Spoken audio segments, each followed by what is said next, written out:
తెలంగాణలో ఎమ్మెల్యే కోట ఎమ్మెల్సీ ఉప ఎన్నికలకు షెడ్యూల్ విడుదలైంది. ఇటీవల జరిగిన అసెంబ్లీ ఎన్నికల్లో కడియం శ్రీహరి, పాడి కౌశిక్ రెడ్డి ఎమ్మెల్యేలుగా ఎన్నికయ్యారు. దీంతో వారిద్దరూ ఎమ్మెల్సీ పదవులకు రాజీనామా చేశారు. ఈ రెండు స్థానాలకు సంబంధించి ఎన్నికల షెడ్యూల్ను గురువారం కేంద్ర ఎన్నికల సంఘం విడుదల చేసింది. ఇక ఇదే అంశానికి సంబంధించి మరింత సమాచారం మా ఇన్పుట్ ఎడిటర్ సంజయ్ లైవ్ లో అందిస్తారు. సంజయ్, చెప్పండి, ఈ నామినేషన్లకు చివరి తేదీ ఎప్పుడు ఉంది? దానికి సంబంధించి మీ దగ్గర ఉన్న అప్డేట్స్ ఏంటి?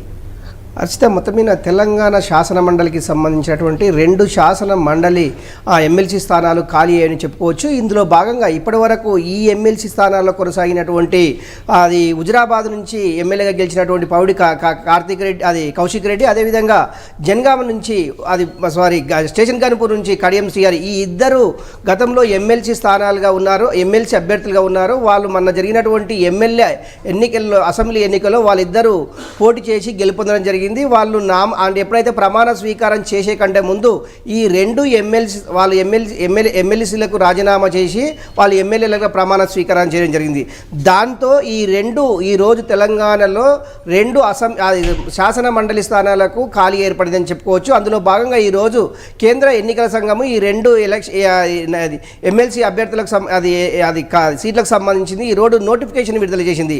ఈ నెల 11వ డేట్ నాడు, అంటే నామినేషన్ ఉంటుంది, 29వ డేట్ నాడు అది ఎన్నిక ఉంటుంది. అదే రోజు సేమ్ కౌంటింగ్ అదే రోజు జరగబోతుందని చెప్పి అది కేంద్ర ఎన్నికల సంఘం చెప్పింది. మొత్తం మీద ఈ రోజు ఇచ్చినటువంటి ఇందులో చాలా క్లుప్తంగా ఉంది. అంటే ఎప్పుడైతే ఈ రెండు స్థానాలు ఖాళీలైనవో ఈ రెండు స్థానాలకు సంబంధించింది 2027 జూన్ 30వ తేదీ వరకు ఈ రెండు ఎమ్మెల్సీలకు అవకాశం ఉంది. కాకపోతే వాళ్ళు ఎమ్మెల్యేలుగా గెలుపొంది వాళ్ళు రాజీనామా చేయడం వల్ల ఈ రెండు ఖాళీలైనని చెప్పుకోవచ్చు. అందులో భాగంగా ఒకవేళ ఈ నెల 29వ డేట్ నాడు ఒకవేళ ఈ ఇద్దరు అభ్యర్థులు గెలిచినట్లయితే ఎమ్మెల్సీలుగా, వీళ్ళు మరి ఈ రోజు నుంచి 2027 వరకే వీళ్ళకు అర్హత ఉంటుంది. తర్వాత మళ్ళీ ఎన్నికలు జరిగే అవకాశం ఉంది.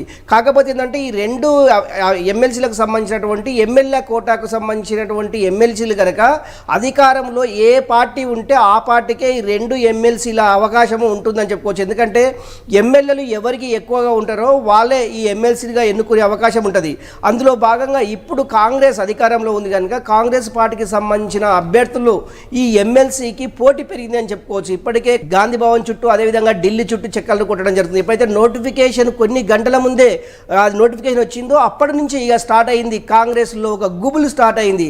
ఎమ్మెల్సీ ఎవరు ఎవరు ఎవరు అనేసి ఒక ఉత్కంఠ అయితే నెలకొంది. ఎవరిని ప్రకటిస్తారు అంటే కేంద్ర అధినాయకత్వం, కాంగ్రెస్ అధినాయకత్వం ఎవరిని డిసైడ్ చేయబోతుంది, రాష్ట్రం నుంచి ఎవరిని పంపబోతుంది అనే దాంట్లో కొంత గందరగోళమైన వాతావరణం అయితే నెలకొంది. ఇప్పటికే గాంధీ భవన్ చుట్టూ, అదేవిధంగా ఢిల్లీ పెద్దల చుట్టూ ఇప్పుడు ఎమ్మెల్సీలుగా ఎవరుంటామనే